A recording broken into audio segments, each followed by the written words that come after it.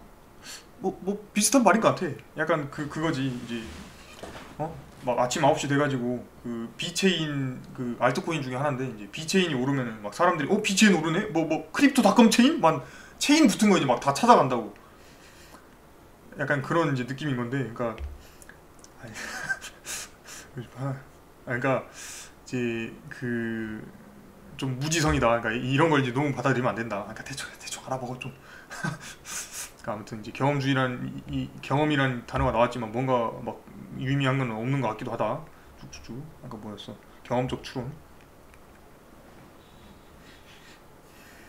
근데 이거 읽기 전에 이야기를 하고 싶은 내용이 있었는데 이 선지에 대해서 경험적 추론이라는 단어가, 그러니까 경험적 추론이라는 이 개념이, 그러니까 제가 어떤 영상에서 한번 이야기를 했던 건데 보면은 여기서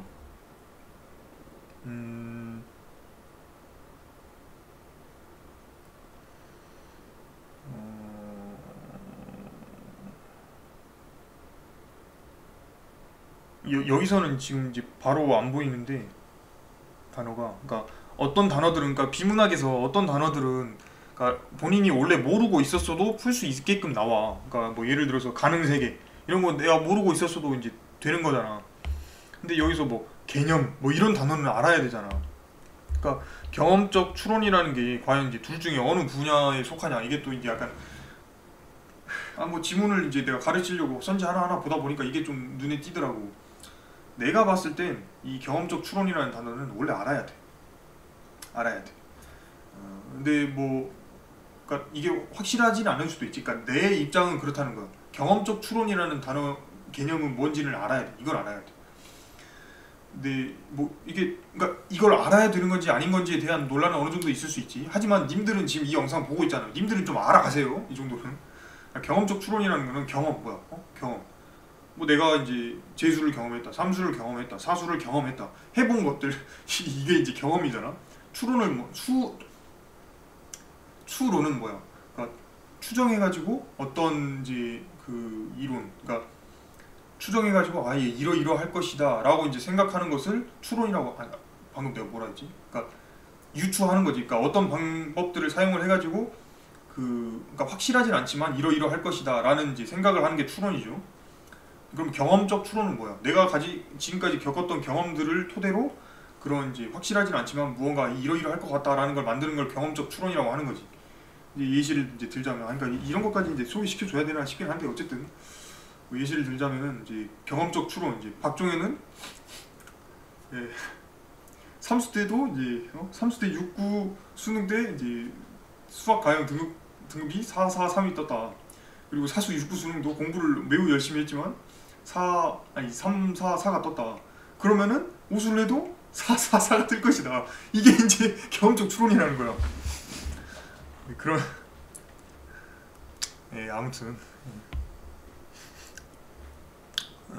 그리고 이것도 이제 그냥 풀 때랑 그 정확한 해설은 좀 이제 다를 수가 있습니다.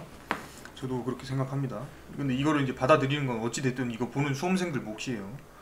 일단 이제 다시 돌아와서 서양에서 경험적 추론에 기초한 우주론이 제기됐는지 쭉쭉쭉 경험적 추론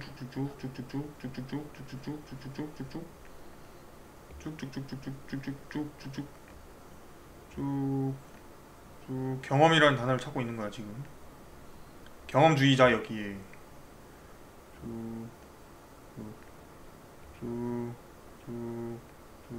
쭉 없어. 그러면 여기 이야기했던 경험주의의 확산과 근데 내가 뭔가 못 찾은 것 같기도 한데. 경험적 추론이라는 단어 내가 못 찾았나? 있을 것 같기도 한데 한 번만 더 읽어봅시다. 경험적 추론. 님들도 이제 같이 읽어보세요. 한번 천천히. 경험적 추론.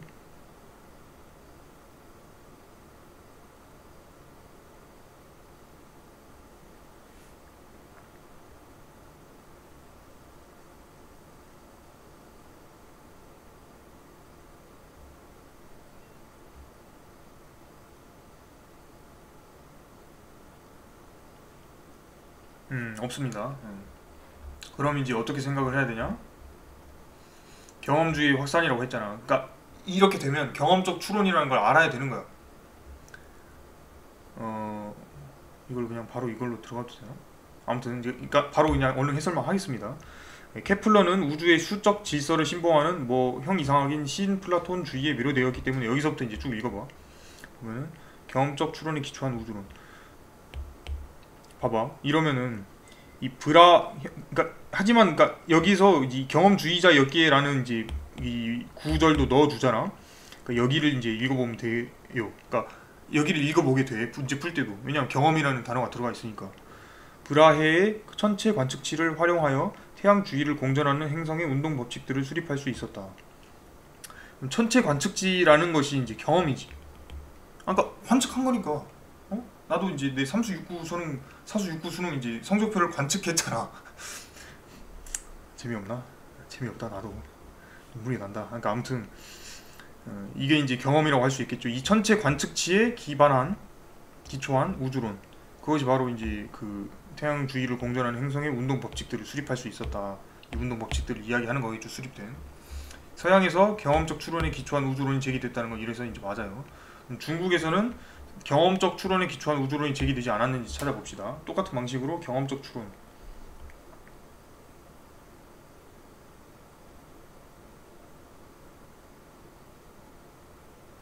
경험적 추론과 끝났죠. 이미 있습니다. 중국도 있어요. 중국과 달리란 말이 틀렸죠. 다음 29번.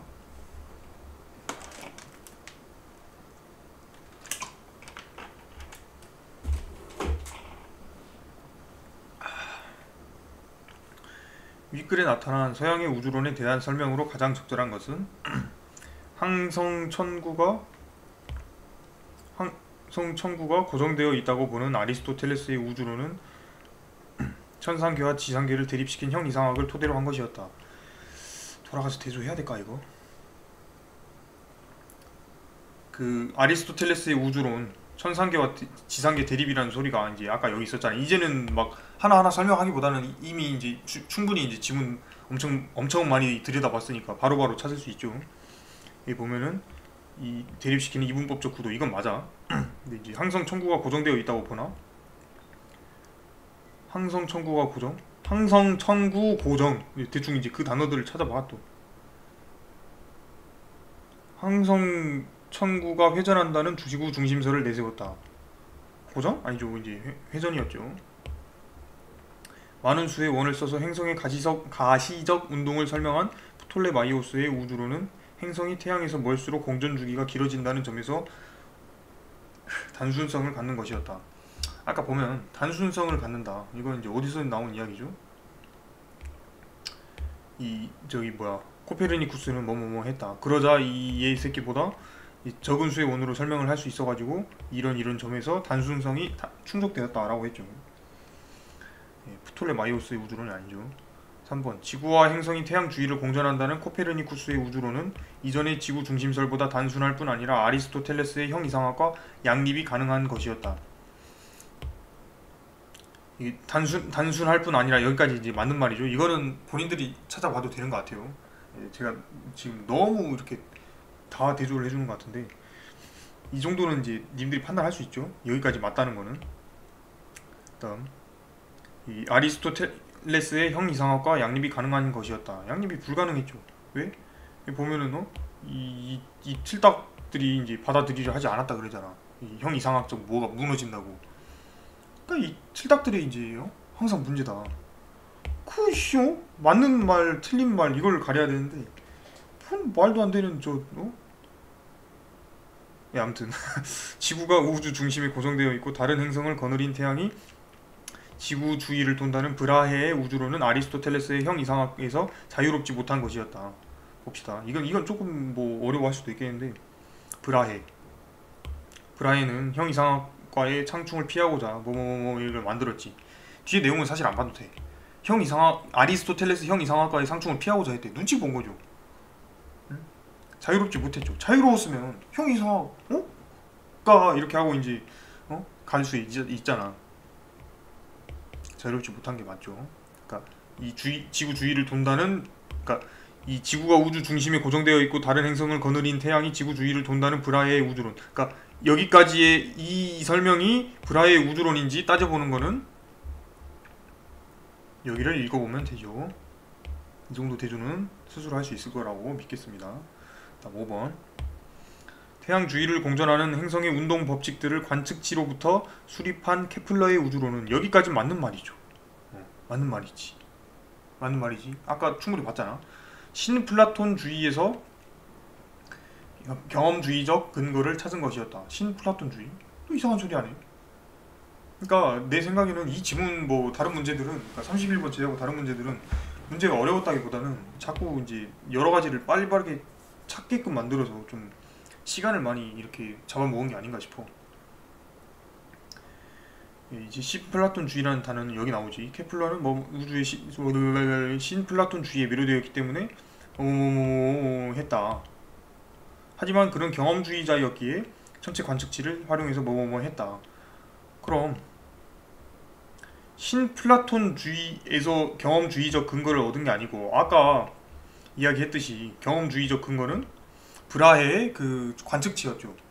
신플라톤주의는 그거랑 약간은 다른 의미인 것 같습니다. 그게 이제 확실히 나오지 않은 것 같습니다.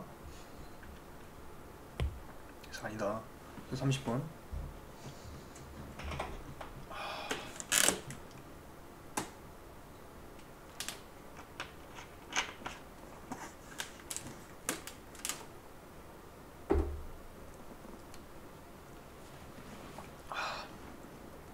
기억에 대한 이해로 적절하지 않은 것은 기억 서양 과학과 중국 전통 사이의 적절한 관계 맺음을 통해 적절한 관계 맺음?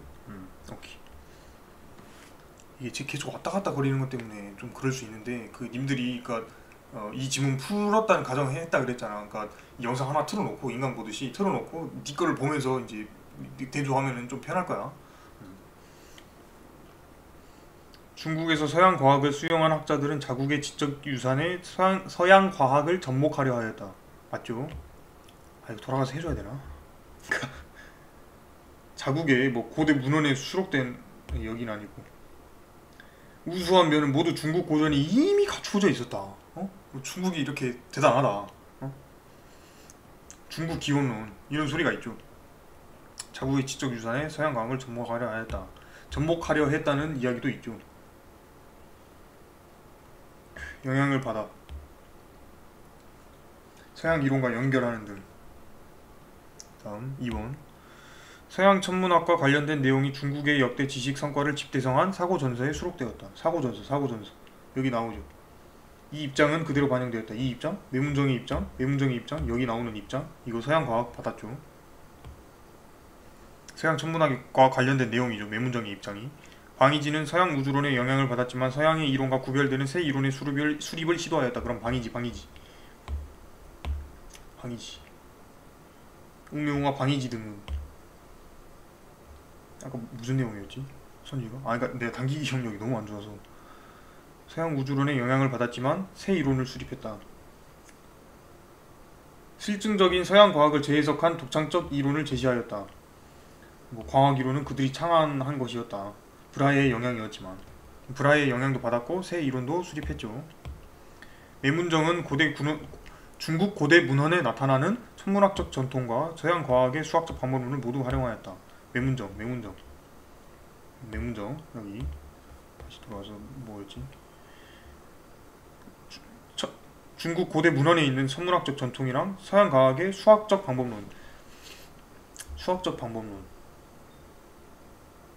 계산을 통해 우주의 원리를 파악하고자 했다. 모두 중국 고전이 이미 갖추어져 있는 것이다. 천문학적 전통과 수학적 방법론을 이용했다는 건 여기 이제 나와 있죠. 서양 과학의 영향을 받아서 뭐뭐 했다. 그리고 중국 고대 문헌에 나타나는 천문학적 전통을 활용했는지는 여기 다 나와 있죠. 중국 고전이 이미 갖추어져 있었다. 고대 문헌에 언급된 하늘이 뭐 어쩌고 저쩌고를 이제 연결했다. 성리학적 기론을 긍정한 학자들은 중국 고대 문헌의 우주론을 근거로 서양 우주론을 받아들여 새 이론을 창안하였다. 성리학적 기론을 긍정한 학자들, 이거부터 찾아. 성리학적 기론을 긍정한 학자들, 얘네들이었지. 얘네들은 뭐였지? 중국 고대 문헌의 우주론을 근거로 서양 우주론을 받아들였다. 중국 고대 문헌에 수록된 우주론에 대해서는 부정적 태도를 견지. 아니죠. 적절하지 않습니다. 자, 그 다음 이제 대망의 31번을 들어간다. 자, 이걸 이제 준비를 해야 되니까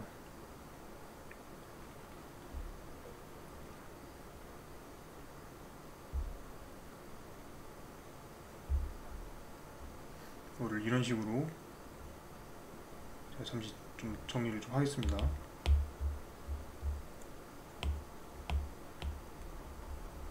이거 이제 전에 그 녹화했을 때 이렇게 메모했던 것들인데 전부 날아가 버렸습니다.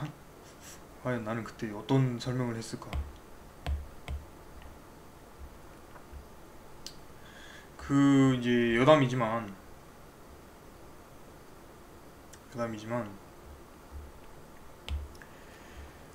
이거 읽을 때 다 이해하려고 하지 마세요. 무슨 말이냐? 이 A 있지, A. 이 A 부분. 그러니까 지문을 처음 읽을 때, 그러니까 많은 학생들이 하는 실수 중에 하나인데, 처음 읽을 때 다 이해하려고 하지 마. 그러니까 처음 읽을 때 어려워. 지문 어렵잖아. 쭉쭉쭉 읽으면서 아이고 어렵다. 여기 들어가니까 뭐 연역했다. 뭐 두 질점이 서로 당기는 힘은 뭐 크기가 두 질점의 질량의 곱에 비례한다. 막 이런 거 정리해가면서 막. 그러니까 식 정리 정도는 할 수 있는데 이 원리를 막 다 이해하려고 들지는 않아도 된다. 왜?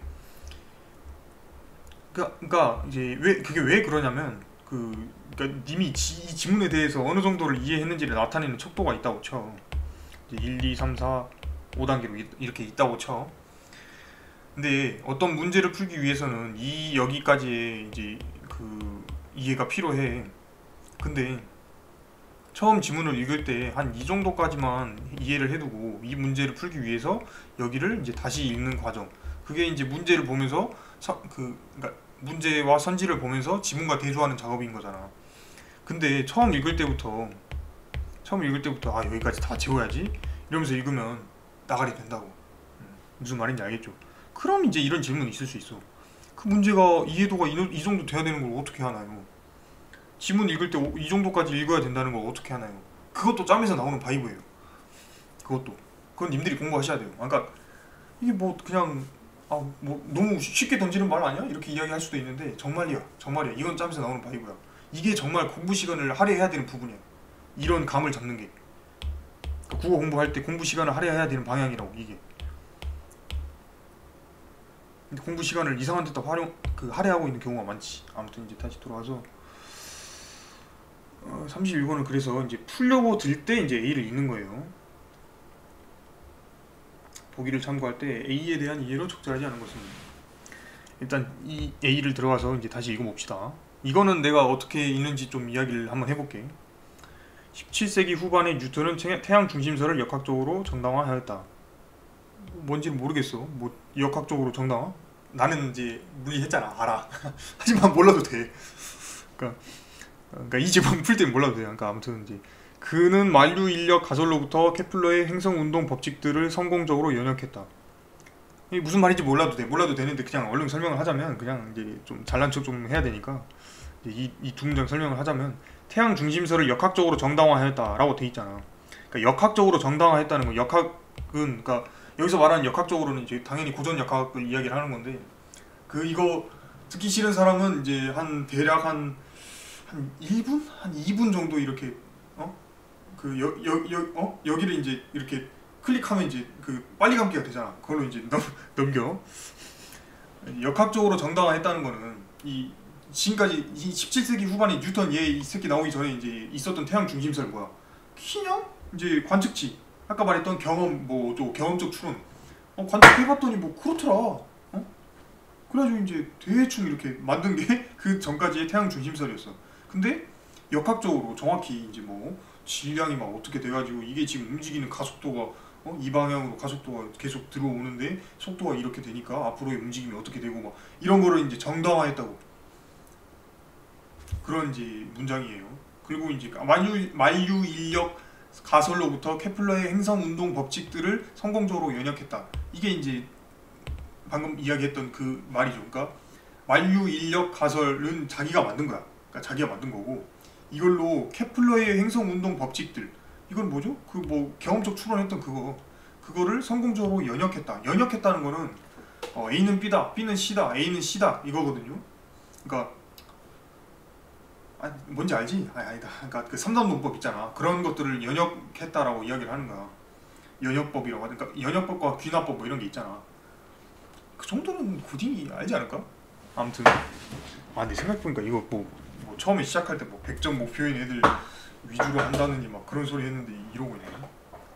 내가 설명을 하다 보면 약간 이게 그렇게 맞추게 되더라고. 아무튼 이 두 문장은 그런 의미다. 하지만 그걸 몰라도 상관은 없다. 이때 가정된 만류 인력은 두 질점이 서로 당기는 힘으로 두 질점? 크기가 없고 질량이 모여 있다고 보는 이론상의 물체. 이거 좀 이제 중요한 거예요. 이런 질점 추가 설명 이게 이 문제 푸는데 매우 많이 중요했습니다. 그러니까 근데 보통 학생들이 이제 지문 읽고 막 무슨 뭐 구조 독해니 무슨 뭐 분석이니 막 이런 거 다 하지만 정작 이제요 이걸 막 지나치는 애들이 있어. 이거 이제 비문학에는 잘 안 나오잖아. 근데 문학 뭐 고전 시가 뭐 이런 데서는 자주 나오잖아. 이거 매우 중요합니다. 질점은 이제 크기가 없고 질량이 모여 있다고 보는 이론상의 물체고 그 크기는 두 질점의 질량의 곱에 비례한. 그러니까 읽을 때는 이렇게 하는 거야. 그 크기는 이때 가정된 만류 인력은 그러니까 그러니까 읽을 때 이거 해야 돼. 읽을 때 이 식 적는 걸 해야 돼. 그러니까 하는 게 좋아. 그러니까 이거 식 적는 거 정도는 그 읽으면서 얼른 할 수 있어. 만류 인력은 두 질점이 서로 당기는 힘인데 그 크기가 두 질점의 질량의 곱에 비례하고 거리의 제곱에 반비례한다. 그 이제 이걸 보고 또 이런 소리가 나올 수 있어. 님은 만류 인력 그 힘 그 공식 R제곱분의 GMM을 배웠으니까 이게 나오는 거 아닌가요? 수험생들이 이걸 다 쓸 수가 있나요? 써야 돼. 그러니까 이걸 그대로 쓰라는 건 당연히 아니지. 근데 뭐 비례와 반비례 이런 거 있잖아. 이런 거 나왔을 때 수식을 자기가 어떻게든 이제 구조도를 그리는 건, 그러니까 자기가 그냥 자기한테 맞는 그 구조도 그리는 연습을 하면 돼. 그것도 짬에서 나오는 바이브야. 근데 이거는 생각을 하면서 풀어야 짬이 쌓일 수 있는 거고. 그러니까 아무튼 이 비슷한 식이 무조건 나와야 돼.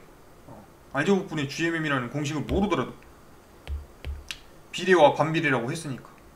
아무튼 지구를 포함하는 천체들이 그러니까 자기만의 구조도로 이 질량의 곱에 비례하고 거리의 제곱에 반비례한다는 내용을 식을 이제 빠르게 적어 놓는 거야. 그러니까 자기가 이제 자기만의 구조도라는 거는 자기한테 있어서 뭐 쓰는데 뭐 오래 걸리지 않는 그런 게 돼야 되겠지. 그렇게 연습을 해야 되겠지. 네, 아무튼 이제 다시 돌아와서 지구를 포함하는 천체들이 밀도가 균질하거나 구대칭을 이루는 구라면 구대칭. 어떤 물체가 중심으로부터 모든 방향으로 같은 거리에서 같은 특성을 갖는 상태. 근데 이 정도는 그냥 이제 알지 않나? 막 굳이 막 따져보지 않더라도 뭐 이렇게 생겼잖아. 동그라미. 그 이제 구 대칭이면 뭐 모든 게 이제 다 이렇게 거리가 똑같을 거 아니야. 구 중심으로부터 이제 구 표면에 있는 것들 구 표면까지는 거리가 다 똑같을 거 아니야. 그러면 천체가 그 천체 밖 어떤 질점을 당기는 만류 인력은 그 천체를 잘게 나눈 부피 요소들 각각이 여기서부터 이제 뇌절 온다고. 부피 요소? 뭐라는 거야? 그 천체 밖 어떤 질점을 당기는 만류 인력을 모두 더하여 구할 수 있다. 여기서부터 이제 뇌성지 와. 와도 돼. 또한 여기에서 지구보다 질량이 큰 태양과 지구가 서로 당기는 만류 인력이 서로 같음을 증명할 수 있다. 어떻게 증명할 수 있나요? 몰라. 하지만 넘어가도 돼. 뉴턴은 이 원리를 이용하여 했다. 자, 그러면 이제 문제로 다시 돌아갑니다. 구는 무한히 작은 부피 요소들로 이루어져 있다. 여기서 이제 부피 요소에 대한 설명이 다 나왔지. 이제 부피 요소는 무한히 작고 무한히 작으면서 구를 이루는 것들이 이제 부피 요소다. 여기서 알게 됐어. 잠깐만, 이거를 이렇게 하자. 이거는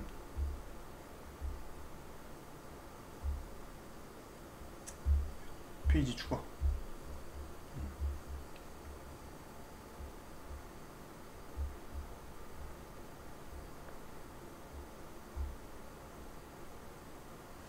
자, 그 부피 요소들이 빈틈없이 한 겹으로 배열되어 구 껍질을 이루고 그런 구 껍질들이 구의 중심 O 주위에 반지름을 달리하며 양파처럼 겹겹이 쌓여 구를 이룬다. 이때 부피 요소는 그것의 부피와 밀도를 곱한 값을 질량으로 갖는 이때 부피 요소는 그것의 부피와 밀도를 곱한 값을 질량으로 갖는 질점으로 볼 수 있다. 아유 씨.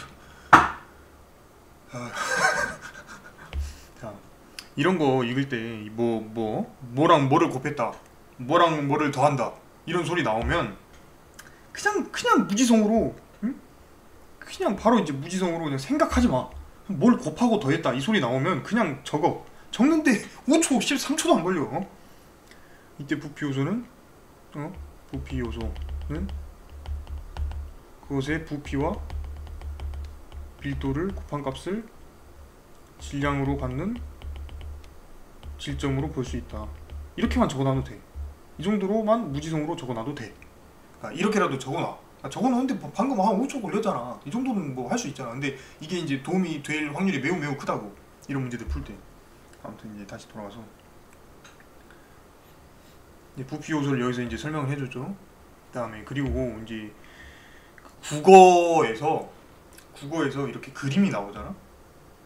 그림이 나오면 매우 감사해야 합니다. 보통 그림이 나오면 우리를 도와주는 거야. 이런 경우가 뭐가 있냐면 2022학년도 예비시행 있잖아. 그 예비시행 그 충전지 문제에서도 나와요. 보면은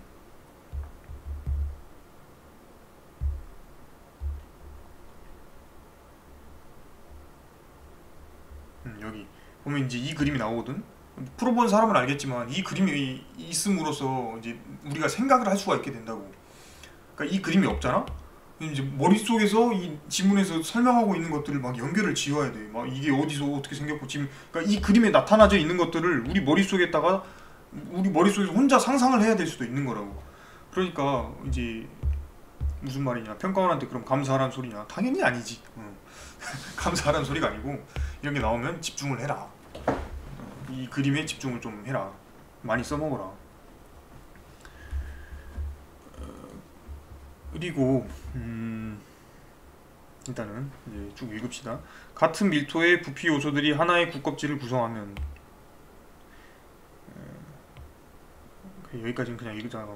하나의 구껍질을 구성하면 이 부피 요소들이 구 외부의 질점 P를 당기는 만류 인력들의 총합은 그 구껍질과 동일한 질량을 갖는 질점이 그 구껍질의 중심 O에서 P를 당기는 만류 인력과 같다.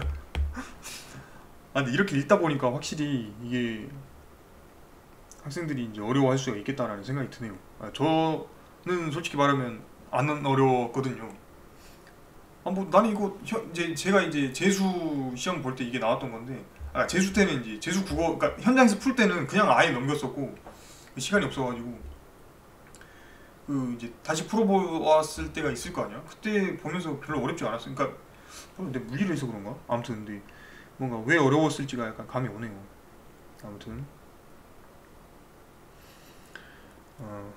근데 그러니까 이렇게 이해가 잘 안 되잖아. 이렇게 이해가 잘 안 되고 이 A 읽을 때도 이제 이해가 잘 안 됐잖아.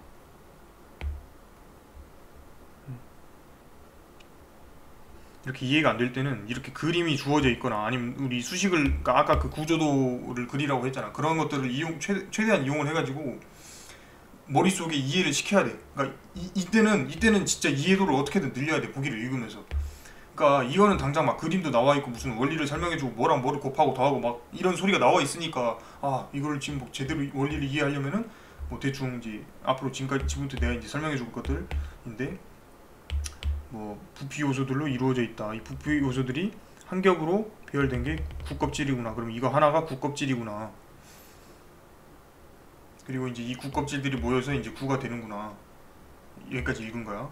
그다음에 부피 요소는 뭐 질적으로 볼 때 여기다 적어놨지. 여기다가 그다음에 1번 읽으면서는 같은 밀도의 부피 요소들이 하나의 구껍질을 구성하면, 부피 요소들이 하나의 구껍질을 구성했다. 이거 쭉쭉쭉쭉쭉 이렇게 구성했다 이거지. 이 부피 요소들이 구 외부의 질점 P를 당기는 만류 인력들의 총합은, 얘네들 하나하나 부피 요소 하나하나들이 땡기고 이런 힘들의 합은 그 구껍질과 동일한 질량을 갖는 질점이,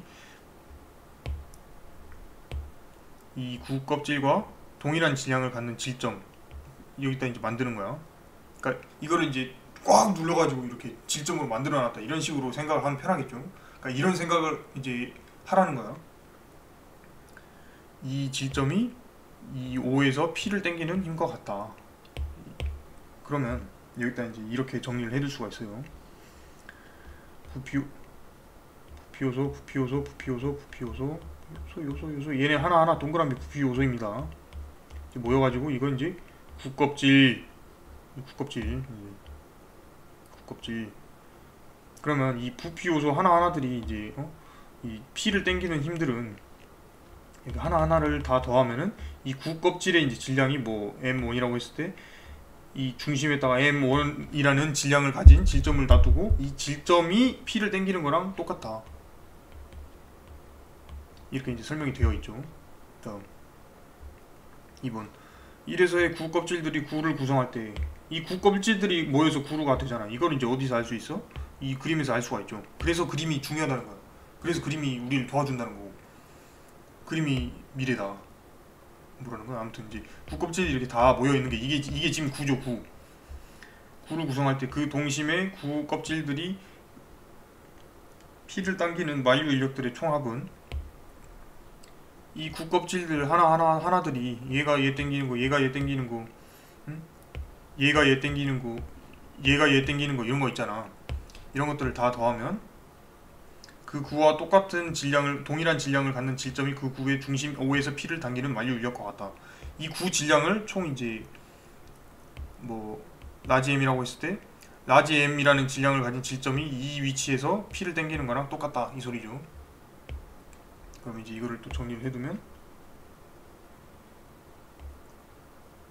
구는 우리가 이렇게 그리도록 합시다.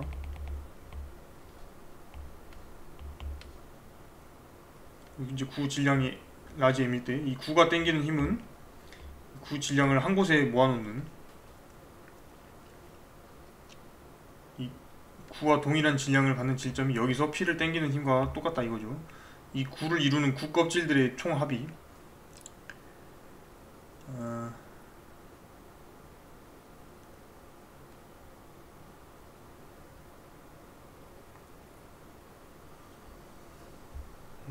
여기까지 짚고 1, 2에 의하면 밀도가 균질하거나 구 대칭인 구를 구성하는 부피 요소들이 P를 당기는 만류 인력들의 총합은, 그러니까 이 부피 요소들 이게 쭉쭉쭉쭉 이것들이 P를 당기는 만류 인력들의 총합은 그 구와 동일한 질량을 갖는 질점이 그 구의 중심 O에서 P를 당기는 만류 인력과 같다. 그러니까 이 구 껍질들 있잖아. 이거는 이제 이 그림을 봐야 좀 더 이해가 잘 되는데 이 구 껍질 하나하나들이 이제 모여가지고 구가 되잖아. 그리고 이제 부피 요소들이 여기 따다다닥 들어가서 구 껍질이 되는 거잖아. 그럼 이제 이 구를 구성하는 부피 요소들 전부가 구 껍질들의 일부일 거 아니야. 근데 그러면은 이제 이거지. 이 정도는 이제 바로 이해할 수도 있을 것 같긴 한데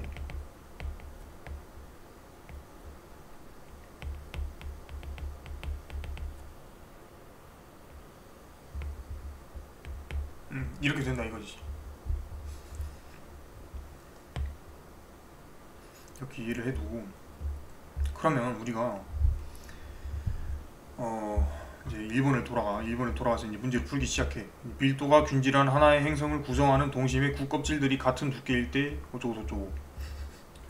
여기까지 읽고 이것도 약간 이제 짬에서 나오는 바이브일 수가 있는데, 그러니까 이런 경우에 뭐 여기서 보면은 나온 변수가 상당해요. 뭐 밀도가 균질, 구 대칭, 지양, 밀도, 부피 많다고. 근데 이게 이제 다 쓰이지 않을 수도 있어.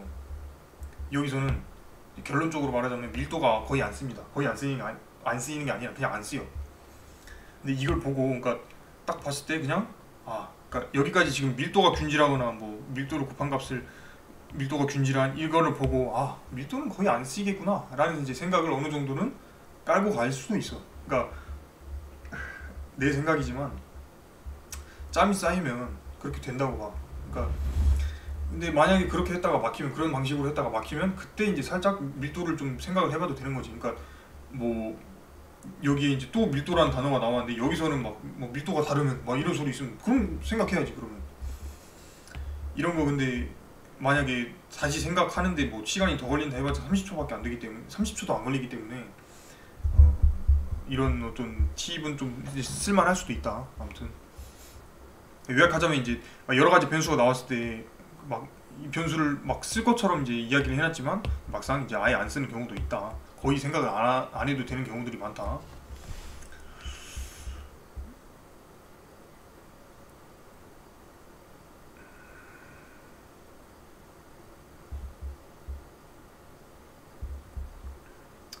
그 이제 나도 이거를 보면서 좀 많은 생각들을 했을 거 아니야. 이 문제를 이제 내가 푸는 게 아니라 해설을 해야 되니까.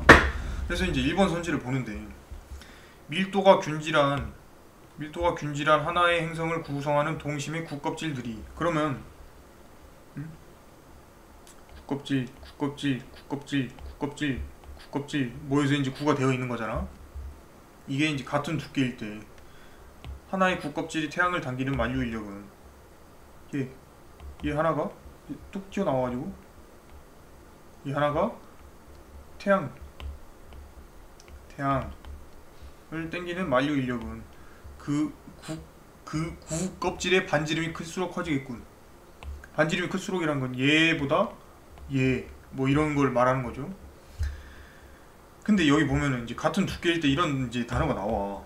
근데 아마 내 생각에는 이 32번 문제를 이제 더더욱 어렵게 생각하게 됐던 이유가 이 1번에 있지 않나 싶어. 그러니까 일본에 이 같은 두께일 때 뭐뭐뭐라고 했잖아. 근데 찾아보면 여기도 여기도 두께가 어쩌고 이런 소리 하나도 없어요. 그러니까 이건 그냥 추론을 해야 됐었다는 소리야. 무슨 말인지 이해가 가나?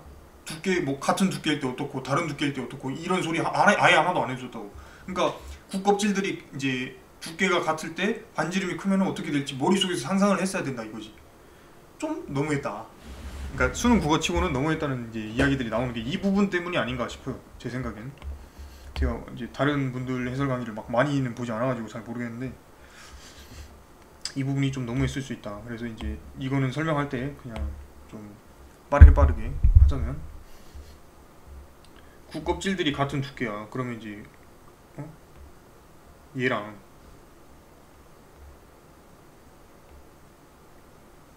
이제 두께가 같다 치자고. 이제 이게 두께잖아. 이거 여기 이 거리가 이제 같다 치자고. 반지름이 얘가 더 크잖아.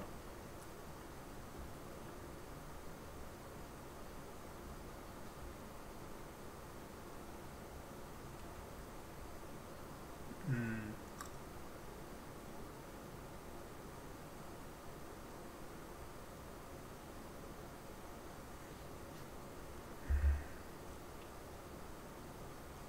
그러니까 이제 그냥 결론만 말하자면은, 그러니까 결론부터 말하고 다시 내가 좀 찾아야 되는 부분이 있는 것 같아가지고 결론만 말을 하자면, 밀도가 균질하기 때문에 얘는 얘랑 얘가 밀도는 똑같잖아.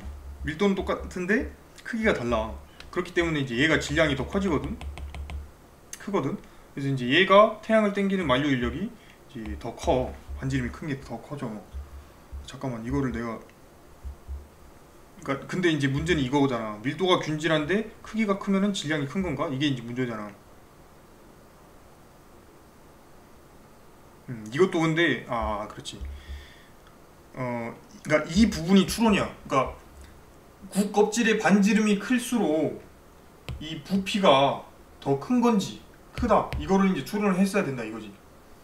이렇게 말하면 존나 쉽게 들리지 당연히. 아니 뭐 밀도 똑같은데 이렇게 더 크니까 당연히 질량이 더 커지는 거 아닌가. 그러니까 반지름이 더 크면은 부피가 더 커진다는 그 정도 생각은 이제 해야 되는데, 그러니까 문제는 뭐냐면, 누구나 이 정도 그러니까 이 생각을 할 수는 있는데 이 1번 선지를 푸는 데다가 이 생각을 갖다 집어넣는 게 어렵다고. 무슨 말인지 이해가 가나? 그러니까 부피 요소가 부피랑 밀도를 곱한 값을 질량으로 갖는 질점으로 보는 거잖아. 이 부피 요소가 이렇게 모여 있는 거잖아. 부피 요소 이렇게 모여 있는데 반지름이 크면은 크기가 크고 부피가 커져. 그러면 이제 그러니까 부피 요소를 똑같이 하나하나 치더라도 여기에, 그러니까 그냥 부피가 똑같은 부피 요소라고 하면은 여기에는 부피 요소가 더 많이 들어갈 거고. 이해가 좀 가나? 그럼 이제 더 많이 들어갔으면은 밀도는 여기 있는 거랑 이제 똑같은 부피 요소인 거니까 이제 부피 요소의 양이 더 많아지잖아. 똑같은 부피와 똑같은 밀도, 곧 이제 똑같은 질량을 갖는, 그러니까 여기 안에 들어있는 부피 요소랑 똑같은 질량을 가지는 부피 요소가 여기에는 더 개수가 많잖아. 그러면 이제 이게 더 질량이 커지잖아. 그럼 이제 얘가 여기까지 오는 게 이 추론이 좀 많이 들어간 부분일 수 있겠다, 이런 이제 말씀을 드리는 겁니다. 그러니까 이제 좀 이해가 가나? 그러니까 반지름이 크면 부피가 그러니까 국껍질의 반지름이 클수록 부피가 커진다, 이 사실을 머릿속으로 추론은 누구나 할 수 있지만 이 문제를 풀기 위해서 그 추론이 필요하고 그 추론을 해낸 다음에 그 추론을 이 문제를 푸는 이 사고 과정에 적용을 시키는 건 매우 어려울 수 있다는 거지. 물론 난 쉬워 보여. 농담이고, 농담 아니긴 한데, 그러니까 아무튼 그게 이제 좀 어려울 수 있다. 근데 이 정도의 추론을 요하는 문제는 제 기억에는 없었습니다. 제 기억이 없었으면 그냥 없는 거예요. 네, 아무튼 여기까지 짚어놓은 다음에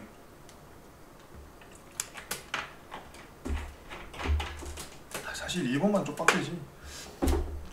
하나의 국껍질이 태양을 당기는 만류 인력은 그 국껍질의 반지름이 클수록 커지겠군. 반지름이 크면은 질량이 더 크자 했죠. 그럼 이제 이 국껍질의 질량이 M2, 이 국껍질의 질량이 M1이라고 했을 때 태양을 당기는 만류 인력. 근데 이제 여기서 좀 이 이야기를 할 수가 있어. 이 구가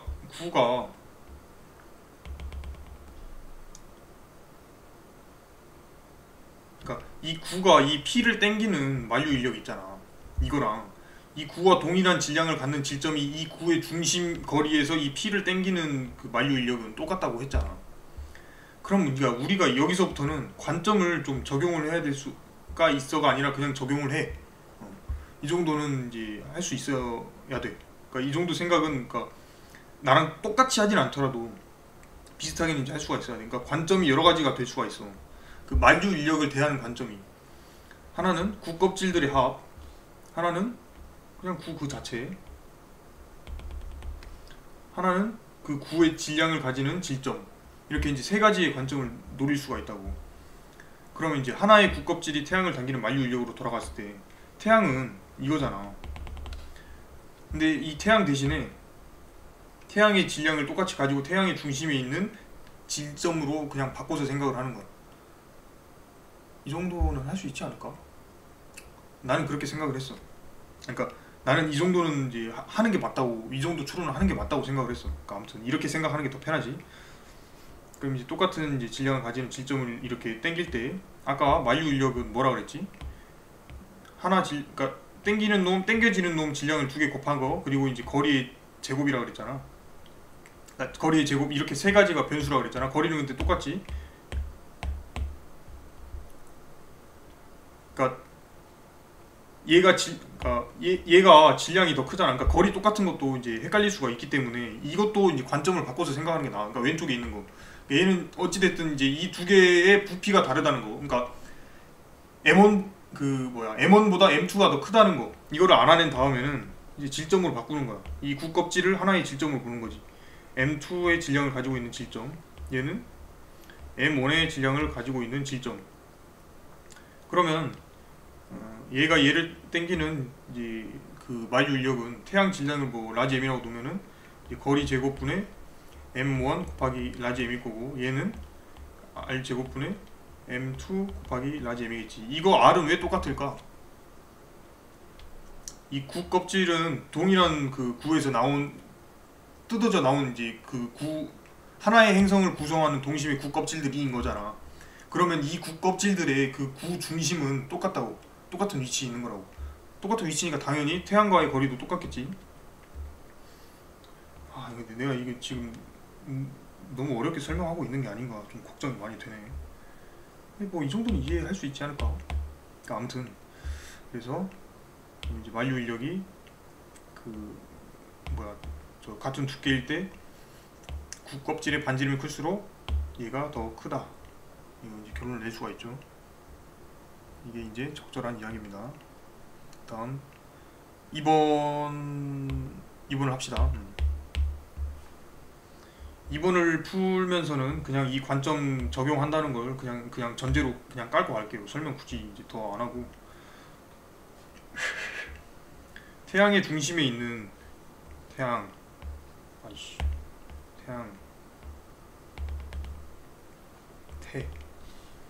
질량이 M인 질점. M이 지구 전체 지구 전체를 땡기는 만류 인력. 지구의 중심에 있는 똑같이 이제 가져왔다 쳐. 질량이 M인 질점이 태양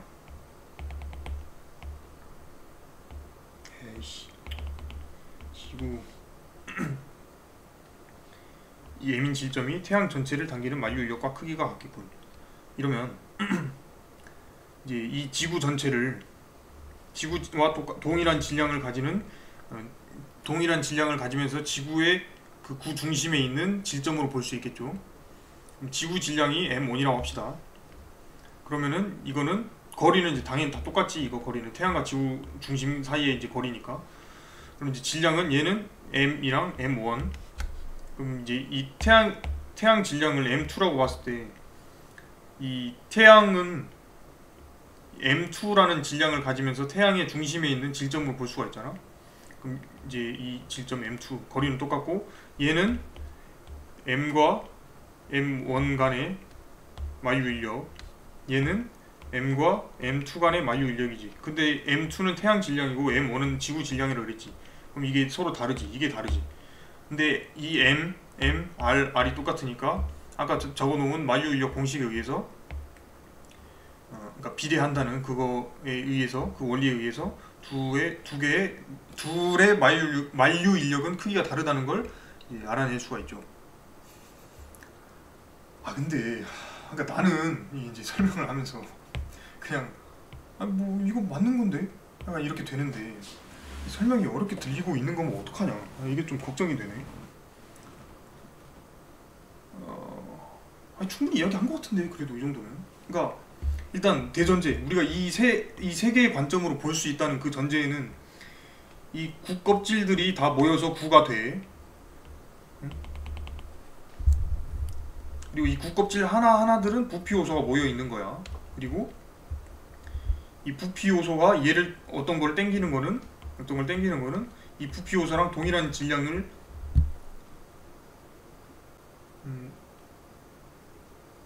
잠깐.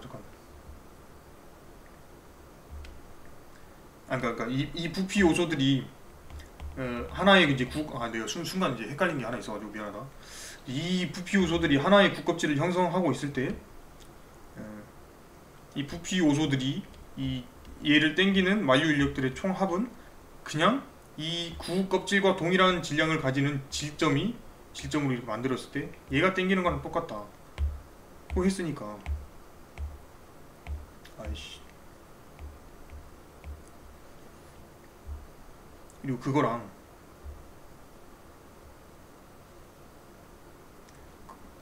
이 구 껍질들이 피를 당기는 만유 인력들의 총합. 그러니까 얘가 당기는 거, 얘가 당기는 거, 얘가 당기는 거, 얘가 당기는 거를 다 합한 거는 그냥 이 구 자체랑 동일한 질량을 갖는 질점 이 중간에 있는 게 당기는 거랑 똑같다.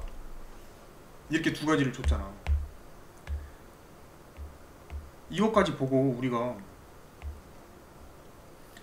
구 껍질들의 합으로 볼 것인가, 아니면 구 그 자체로 볼 것인가, 그리고 구와 동일한 질량을 가지면서 구의 중심에 있는 질점으로 볼 것인가, 이걸 이제 따질 수가 있어. 근데 이제 문제에서 제시해 주는 게 이거랑 이거든가, 아니면 이거랑 이거든가, 아니면 이거랑 이거든가, 이런 식인 거지.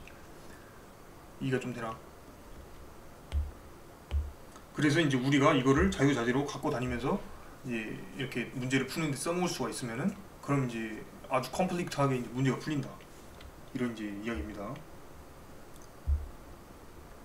3번. 야, 내가 사실은 이게 이제 세 번째 찍는 거야.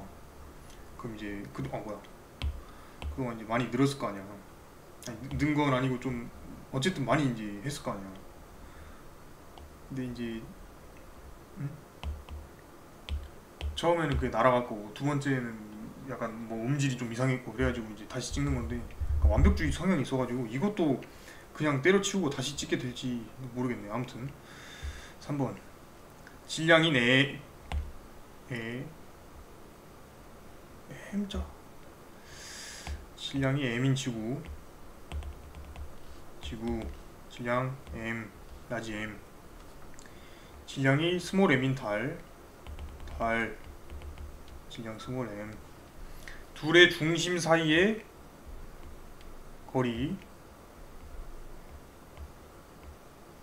만큼 떨어져 있으면서 질량이 라지 M, 스몰 m인 두 질점 사이의 만유 인력과 동일한 크기의 힘으로 서로 당기겠군. 당연히 맞죠. 왜? 이 질량이 라지 m인 질점은 라지 m이라는 질량을 가지는 구, 이거랑 똑같이 보기로 했잖아요. 이 관점에서. 달도 마찬가지죠. 당연히 똑같죠. 4번. 태양을 구성하는 하나의 부피 요소와 지구 사이에 작용하는 만유 인력은 지구를 구성하는 모든 부피 요소들과 태양의 그 부피 요소 사이에 작용하는 만유 인력들을 모두 더하면 구해지겠군. 태양이 이렇게 이제 이번에는 구 껍질들의 합 관점으로 태양을 이제 딱 그려놓는 거야. 태양. 그럼 이제 이 구 껍질들 하나하나는 부피 요소들이 이렇게 모여서 만들어진 거잖아. 이 중에 이제 얘를 딱 집었어. 저요? 이제 얘를 딱 집었다고. 이 부피 요소를 이제 딱 집었다고 쳐. 이제 지구 사이에 작용하는 만유 인력.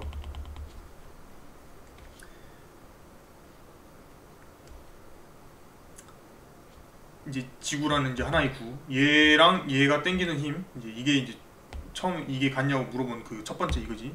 이 인력은 해서 이제 이 인력까지 이거 이야기하는 거지.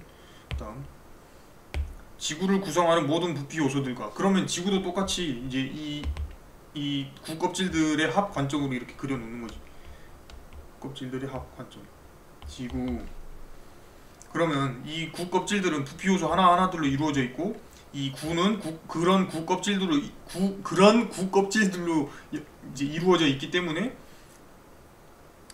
지구를 구성하는 모든 부피 요소들을 그러니까 그래 이렇게 치자 보니까 우리가 구껍질들의 합 관점으로 보기로 했으니까 그림이 제대로 안 그려지는 게 좀 크네.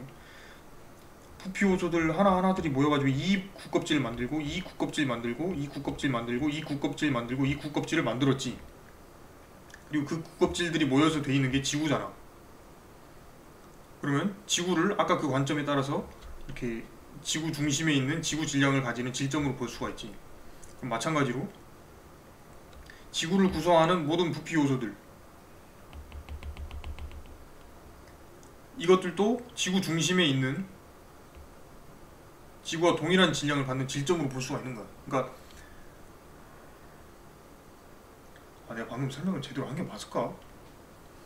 그러니까 이게 문제거든. 그러니까 A는 C다, 이게 이제 결론이야. 중간에 A는 B다, B는 C다가 있으니까 A는 C다가 돼야 되는 거잖아. 이게 좀 이제 걱정이 되는 거지. 그러니까 내가 그냥 A는 B다, B는 C다를 이제 거치지 않고 그냥 바로 A는 C다라고 설명한 건가? 이게 약간씩 좀 그럴 때가 있어. 나 초짜잖아. 근데 아마 그러지 않았을 거라고 생각합니다. 그러니까 지구를 구성하는 모든 부피 요소들을 하나씩 이제 가보자. 구껍질들의 합 관점에서 부피 요소. 구껍질 하나가 이제 되지. 이 구껍질들이 이제 모여가지고 지구가 되지. 그럼 이게 지구가 곧 이제 지구를 구성하는 모든 부피 요소들인 거잖아. 그럼 이제 이 구껍질 하나가 이제 또 질점으로 하나 모이고, 또 구껍질 하나가 이제 질점으로 모이고, 이게 이제 모든 구껍질들이 하나의 질점으로 다 모였을 때 그게 곧 지구 질량이 모인 질점이 된단 말이야. 그럼 지구 전체를 아까 관점에 따라서 한 질량에다 몰아서 보는 걸로, 한 질점에 몰아서, 그러니까 지구 질량을 가지는 한 질점에 모아서 보는 거랑 똑같아지지. 쉬운 걸 어렵게 설명을 하게 되는 건가? 아까 이대로 그냥 넘어가도 되는데 왠지 그냥 뭔가 더 쉽게 설명을 할 수 있지 않을까, 이거 이제 계속 고민하게 돼가지고 질질 끄는 것 같은데. 이제 결론을 그냥 낼게요. 이제 결론적으로는 이 지구 전체도 지구 질량을 가지는 지구 중심에 있는 질점 하나로 볼 수 있고, 지구를 구성하는 부피 요소들 각각 전체도 지구 질량을 가지는 지구 중심에 있는 질점 하나로 볼 수가 있다. 그렇기 때문에 어차피 이 두 개가 똑같으니까 뭐 태양의 그 부피 요소는 똑같죠. 그러니까, 그리고 이제 거리도 당연히 똑같죠. 이 질점이랑 이 질점 위치가 똑같으니까.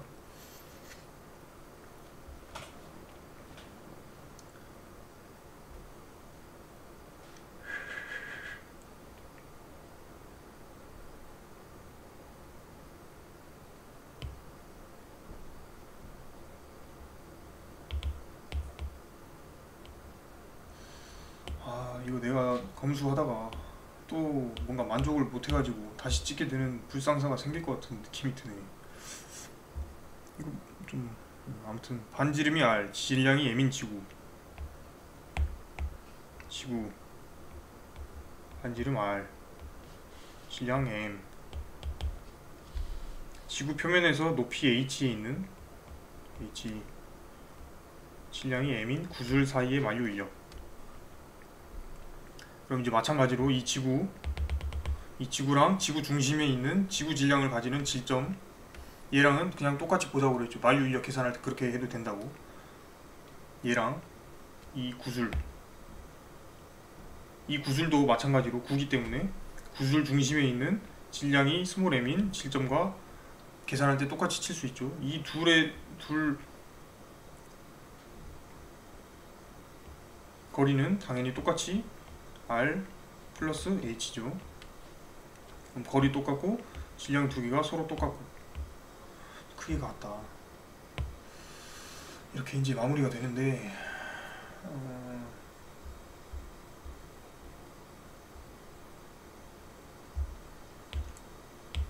뭔가 제가 이제 이 설명한 영상을 다시 보면서 스스로 만족을 못해가지고 또 다시 찍게 될 것 같아요. 그러니까 이제 사실 이거는 이제 님들에게 도달할 일이 없을 수도 있다는 거지. 그래서 이제 마지막 그 영혼을 불태워 보고자 약간 아쉬웠던 이 4번만 다시 한번 가보자면,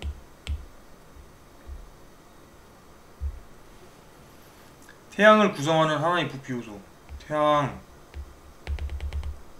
있는데 태양 이 부피 요소 이거 하나만 딱 떼는 거야. 부피 요소. 날 왜 잡아? 이제 부피 요소 하나 있는 거지. 지구.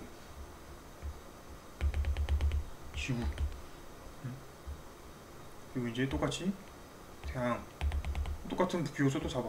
부피 요소 그다음에 지구를 구성하는 모든 부피 요소들 띵띵띵띵띵띵띵띵 이렇게 이제 막 이렇게 막 있을 거 아니야. 막 부피 요소들이 막 모여 있을 거 아니야. 이 부피 요소들 모여 있는 거를 부피 요소 각각들이 이제 한 구껍질을 이루고 있는 거, 그리고 그거보다 중심에 있는 구껍질 이루고 있는 거, 그보다 바깥에 있는 구껍질 이루고 있는 거, 이게 그것들이 이제 전부 모인 게 지구지. 그러니까 정리를 하자면 아까 여기서 이야기했던 거, 부피 요소를 포함하는 게 구껍질이고 그 구껍질들을 모두 포함하는 게 구잖아. 그러니까 부피 요소가 모여서 구껍질이 되고 구껍질이 모여서 구가 된다고. 근데 이거를 특히 이 그림을 통해서 생각을 해내는 게 돼. 그러니까 이 그림을 통해서 생각을 해내는 게 가장 이제 좋은 방법이지. 저 그림을 통해서 이 관점도 이제 나온 거고. 근데 실은 저 그림이 없었어도 풀 수 있어야 된다는 게 약간 내 생각. 그러니까 아무튼 그래서 지구를 구성하는 모든 부피 요소들은 이제 이 구껍질에 있는 부피 요소들, 그리고 이 구껍질에 있는 부피 요소들, 이 구껍질에 있는 부피 요소들 전부 이제 모으면 모든 부피 요소가 되는 거잖아. 근데 그 구껍질들을 모두 모으면 지구가 되는 거잖아. 그럼 사실상 이 부피 요소는 똑같고 똑같은 위치에 있으니까 어차피 위치는 이제 같겠지. 이 지구는 그냥 지구 질량을 가지는 질점으로 이렇게 볼 수 있다고 말을 했고, 이 부피 요소들이 다 모여가지고 똑같은 지구 이제 구가 됐다고 했으니까, 그러니까 사실 이제 이 첫 번째 만류 인력을 계산할 때 생각할 때 이 지구 구를 굳이 질점으로 바꾸지 않아도 됐지. 어차피 이 부피 요소들이 전부 모이면은 지구랑 똑같다고 이야기를 하는 거니까.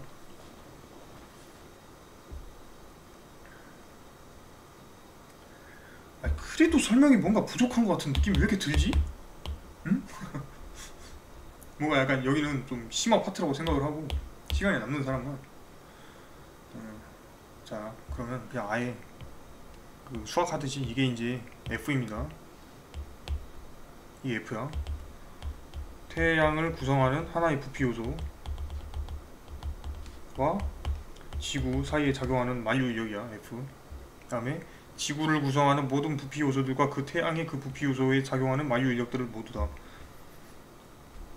지구를 구성하는 모든 부피 요소들 하나들 얘네들이 하나하나들이 이렇게 땡기는 힘들은 그냥 이 구껍질이 땡기는 힘이랑 똑같다 그랬지. 그리고 이 구껍질은 곧 이 구껍질과 동일한 질량을 갖는 이 구껍질의 중심에 있는 질점으로 볼 수가 있지.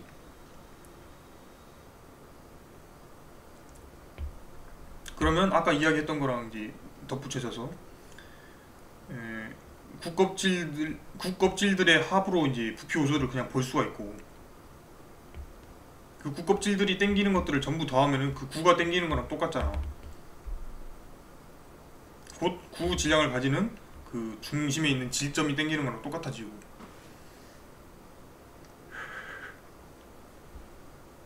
그러니까 이제 여기서 마지막 남은 애매함이 있을 수 있다고 하면은 여기야.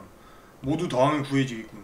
뭔가 내가 한 설명 중에서 더해가지고 뭐를 구한다 뭐 이렇게 인식될 수 있는 부분이 없다 보니까 내가 지금 약간 좀 내 스스로가 이제 좀 찝찝함이 드는데, 정확히 이제 더한다는 건 이제 어디서 나온 거냐면 부피 요소들이 하나의 국껍질을 구성하는 부피 요소들이 이렇게 모여서 국껍질이 된다고 했잖아. 그리고 이 부피 요소들 각각이 어떤 이제 외부의 피를 당기는 힘들, 얘가 당기는 힘, 얘가 당기는 힘, 얘가 당기는 힘 전부 더한 게 이 국껍질이 당기는 거랑 똑같다고 했지. 여기서 이제 더한 게 되는 거야. 그러니까 이미 이 국껍질 하나하나들의 부피 요소들이 하나하나가 그 당기는 것들이 다 더해져 있는 거지. 그럼 그렇게 다 더해져 있는 국껍질들을 다 더하니까 지구 하나가 당기는 거랑 똑같아지는 거야.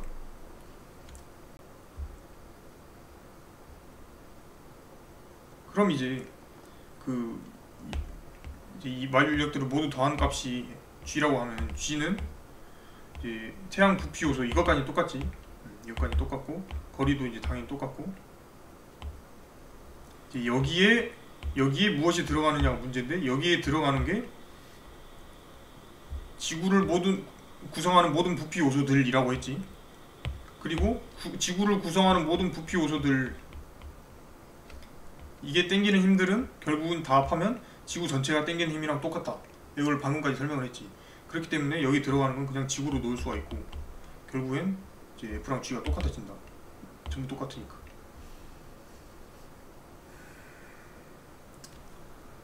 이 문제 해설을 찍을 때마다 드는 생각인데 지금 내가 3번째 찍는다 그랬잖아. 그래서 이제 다시 볼 때마다 이제 뭔가 불만족스러워가지고 다시 찍었다 그랬잖아. 뭔가 내가 더 쉽게 설명을 할 수 있을 것 같은데 뭔가 그 더 어렵게 설명을 한 것 같다는 느낌이 항상 들어.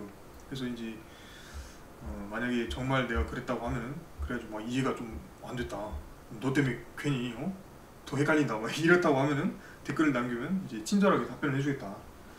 욕 댓글을 남기면 내가 이제 더 심한 욕을 하진 않고 그냥 뭐 수험생활 하다 보면 스트레스 쌓이고 그거 이제 잘 아니까 스트레스를 이제 풀면서 이제 욕을 하면 재밌게 이제 받아 주겠다.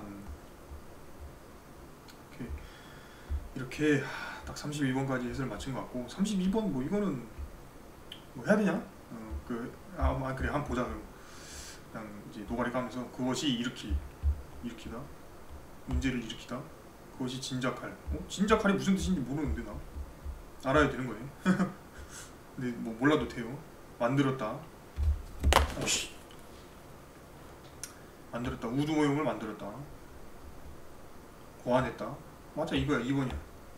그러니까 이게 왜 바로 나오냐면 아니 뭐 근데 이거 보고 있을 정도 사람들이면 이거 뭐 해설 그냥 뭐 듣겠어? 코페르니쿠스는 뭐뭐뭐 하는 우주 모형을 만들었다잖아. 이때 만들었다는 막 직접 우주 모형을 막 만들었다. 이 새끼가 무슨 신이야? 코페르니쿠스가? 아니잖아. 우주 모형을 이제 고안한 거지. 그러니까 머릿속으로 이렇게 생각을 해내가지고 그 이론이라는 걸 만든 거지. 그러니까 고안했다라는, 그러니까 근데 고안했다라는 단어는 어떤 그 추상적이라기보다는 그러니까 형이상학적인, 그러니까 아니 고안하다. 이게 은근히 어려워. 그러니까 어떤 단어를 딱 나한테 제시해 준 다음에 이 단어의 사전적 의미를 물어보면 이거 대답하는 게 엄청 힘들어. 근데 이거 연습을 뭐 국어 공부를 하는데 이 연습을 할 필요는 당연히 없고 그냥 뭐 쉬면서 막 밥 먹으면서 이제 그런 생각 한 번쯤 해봐. 나는 이제 사수 때 어떤 적이 있었냐면은 이제 이 문제 해설은 솔직히 만들었다 고안했다 똑같은지 이제 이야기하는 건 이제 저기 네이버 국어 사전에 가는 게 더 빠르니까 여기까지 해서 이제 해설은 끝냈고 그 썰을 하나 풀어보자면 이 단어 뜻 있잖아. 그러니까 나는 갑자기 사수 때 언제 한번 그게 갑자기 궁금해진 적이 있었거든. 고맙다. 고맙다를 사전적으로 이제 다시 이야기하려면 뭐라고 말을 해야 되지? 지금 한번 생각들 해보세요. 고맙다, 감사하다. 그러니까 고맙다, 감사하다라는 단어를 고맙다, 감사하다라는 단어를 쓰지 않으면서 설명을 해보라 이거야. 굉장히 어려워요 이거. 왜 나만 어려운 건지 모르겠는데 아무튼 어려워. 이제 사전을 이제 찾아보시면 아시겠지만 이제 남이 베풀어준 호의에 대하여 마음이 흐뭇하고 좋다. 이걸 이제 고맙다, 감사하다라고 하거든요. 뭐 이런 이제 생각들을 가끔씩 해보면 또 뭔가 도움이 되는 것 같기도 하고 아닌 것 같기도 하고 어쨌든 밥 먹으면서 다른 생각하는 것보다 낫겠죠. 여담으로 여기까지 이제 해설을 한 것 같고, 처음부터 괜히 이제 어려운 거 하겠답시고 깝쳤다가 지금 영상을 세 번째 다시 찍고 있네요. 뭔가 내가 더 해줄 게 있을까? 또 이제 다들 공부 열심히 하시고, 내가 항상 이게 영상을 찍잖아. 끝을 어떻게 내야 될지 모르겠어. 다들 공부 열심히 하시고, 어쨌든 질문 있으면 이제 물어보고, 설명이 너무 어렵다 싶으면 이제 어떤 부분이 어려운지 물어보고 그렇게 하세요. 그리고 이제 이제 항상 강조하지만, 뭐야 이거 레이저 포인트가 있었네? 그냥 이거 쓸 걸. 다시 녹화해야 되나? 아무튼 궁금한 점이 있다거나 그런 거 있으면 이제 질문 댓글 남기시고, 이제 거듭 강조하지만 이거 절대 이 영상을 풀기 전에 보거나 아니면 풀고 나서 이제 틀린 거 에이씨 틀렸네 해설 강의 시청 이렇게 무지성으로 보지 말아달라 제발. 그렇게 무지성으로 보면 님들 그냥 그거 공부하는 게 아니에요 진짜로. 아무튼 그리고 이제 곧 있으면은 이거를 먼저 올릴지 아니면 그거를 먼저 올릴지 모르겠는데, 국어 제가 이제 기출을 어떻게 공부를 했었는지 제가 정리해놓은 노트 이런 거 있거든요. 그런 거에 대해서 이제 설명하는 영상 한번 이제 올라갈 텐데, 그게 많은 사람들한테 도움이 그래도 어느 정도 될 수 있을 것 같아서 심심할 때 보시면 좋을 것 같다. 그리고 아무튼 이제 질문 있으면 남겨달라는 이제 말씀드리면서 마치도록 하겠습니다.